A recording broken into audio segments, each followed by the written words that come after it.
All right. Let's see here. What up, YouTube Live? The internet can totally see me right now. That's what it says here. How's it going, everybody? I hope you had a great MLK Monday. Let me see if I got this live streaming video on. Just trying to check the audio. All right. Okay, so I'm on. Before I go back to, because tomorrow I'll be interviewing a few stars at their press junket, and then I'll be doing a red carpet premiere on Wednesday, so it'll be a busy week. Um, and today I'm still feeling sad because still feeling sad over the death of Dolores O'Riordan, singer, songwriter, founder of the Cranberries. Still feeling sad about that. But anyway, as I continue to honor her music and her legacy, I want to talk to you tonight briefly about the Gifted season finale. Now, I don't know if you guys are fans of the show. To me, The Gifted was like Marvel Runaway. It took a while for me to actually like the show. I think I've mentioned to you in the previous videos about The Gifted that I was like, oh my god, another X-Men story where, oh, we're being persecuted. It's like, how many rounds of that do we need to get? We had plenty of that in those X-Men movies, man. They're all the same theme, persecution, every last one of them. So now you have a full-on TV series, weekly episode about, being persecuted. It's gonna get old. So that was my complaint about the show. But I must say that I did enjoy the season finale this evening. By the way, this video will contain spoilers, so I will be talking spoilers. It's a 2-hour season finale, and the first episode was, episode 12. It's titled eXtraction. Just real quick, it's the plot is Dr. Campbell is attending an anti-mutant summit to pretty much persuade a U.S. senator that's already on anti-mutant message to be on his side, Dr. Campbell's side, because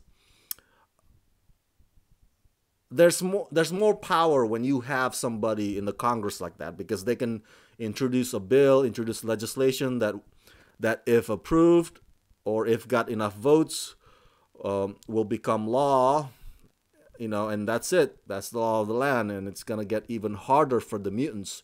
So that's what Dr. Campbell's trying to do by trying to get this influential politician on his side.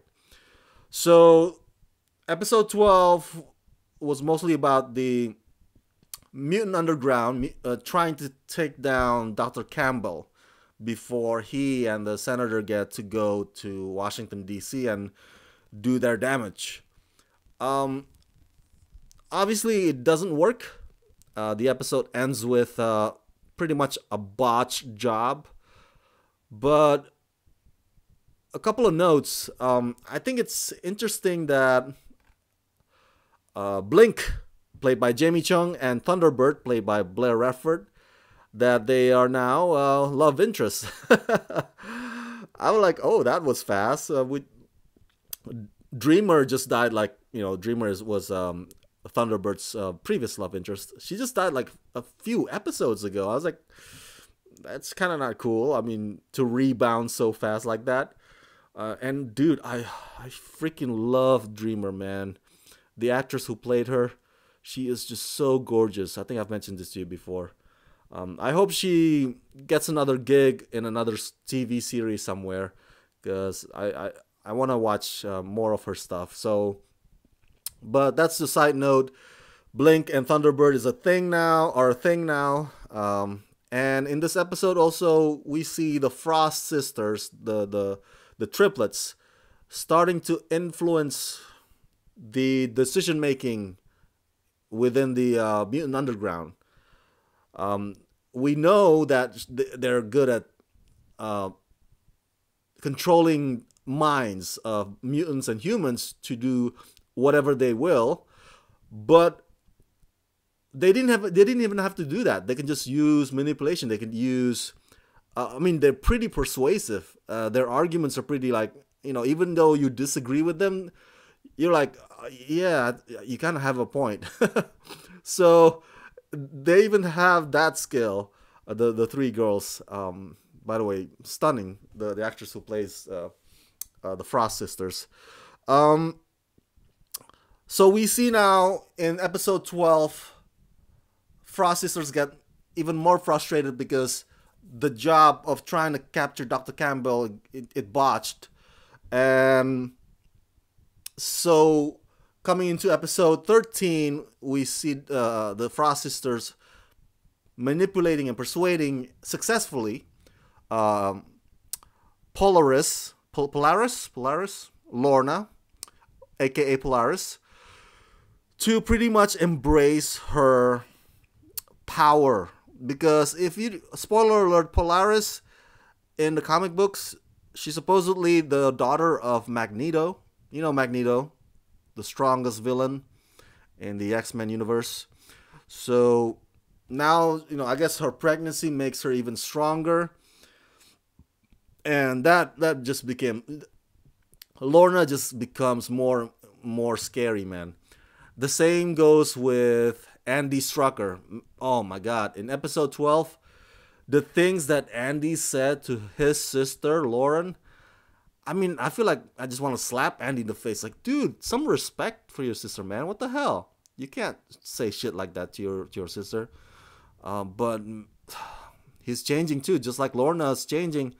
Andy's just feeling because they've gotten to the point, I guess, breaking point, you should say, where they're just, damn it, nothing that we do worked. Okay, we've done so much effort and it failed and it failed, and now it's like we couldn't even get Dr. Campbell. So now they're thinking like the Frost sisters thinking, like, maybe we should consider the option of upping our violence, upping our aggression. And meanwhile, the other side are still clinging to the X-Men, what's the word I'm looking for here? The X-Men values, the X-Men principles. Like, no, we should not kill. Like, because killing would pretty much, excuse me, that would be the end of it, man. It would make things worse. That's how they think. Killing is a no-no. Killing would only make things worse, because then now there's going to be war between mutant and humans. And so that's pretty much what happens in episode 13, X-Road. The mutant underground headquarters gets attacked by the Sentinels. And that was a great scene, by the way. I was like, holy crap. The way Lauren and Andy and their dad, what's his name, Reed, defend the place, that was impressive. I really like that whole sequence, especially when Lauren and Andy finally join forces and obliterate that whole place, that whole headquarters. That was a great visual effects on the show. By the way, I want to make a comment about that. I don't know what the budget is for each episode, but I'm thinking, whoo, expensive stuff, man. Kudos to Fox Television and everybody backing this show to pretty much invest and finance on it. I mean, like, I remember CBS. Do you remember CBS had Supergirl series? Supergirl was not on the CW. It was on CBS originally, the first season. And I remember hearing or reading in news about how CBS is just so frustrated. So they were disappointed. CBS was disappointed that the ratings for Supergirl were not as high as they expected it. They saw it as something that's not worth investing. It was so expensive each episode because of the visual effects, and they're thinking, man, we don't get anything in return with the ratings. Of course, on the CW, it's very easy when it comes to the CW. If you get just this amount of ratings, not CBS, ABC, NBC, their standards are higher. The CW is like, oh, if we get just a couple of million viewers watching that episode, we're good. We're good. Let's renew it. Let's renew the show for another season. But that's a side note. I'm going off on a tangent here. So yeah, with The Gifted, kudos to the Fox, man, for trusting the show with their money.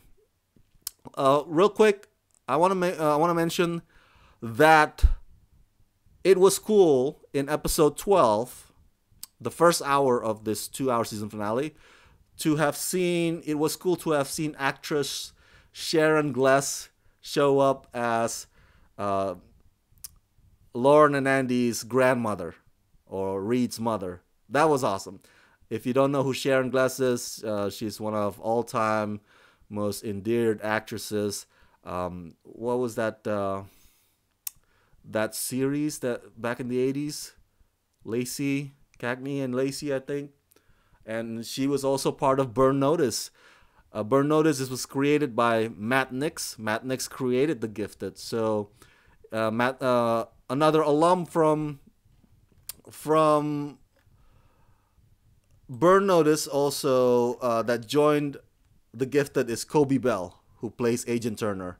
So I think it's cool that that Matt Nix is bringing his Burn Notice people to join this show. But Sharon Gless is not a series regular, obviously.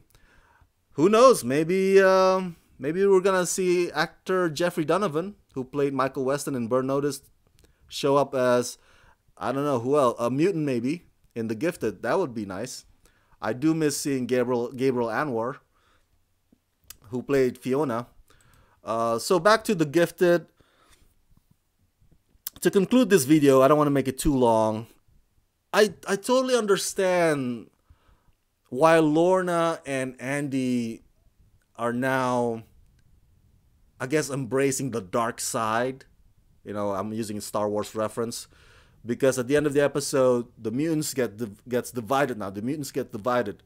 Lorna is taking a few mutants that agreed with her, while the other side, of course, the rest that don't want to kill, they want to follow X-Men values, X-Men creed. And I'm conflicted, man. I'm conflicted. In one hand, I'm like, okay, I understand. X-Men are the legends, the heroes. X-Men chose us. Then we should not disappoint X-Men by breaking breaking anything that X-Men stands for by killing or taking lives. On one hand, I'm like, okay, if everything that we've done hasn't worked, maybe pushing it just a little bit further would help. I think maybe that's one way that I can rationalize Lorna and Lorna's new team, because man, she blew us up that plane, right, with the U.S. Senator in it and Dr. Campbell. That's pretty much a line drawn on the sand.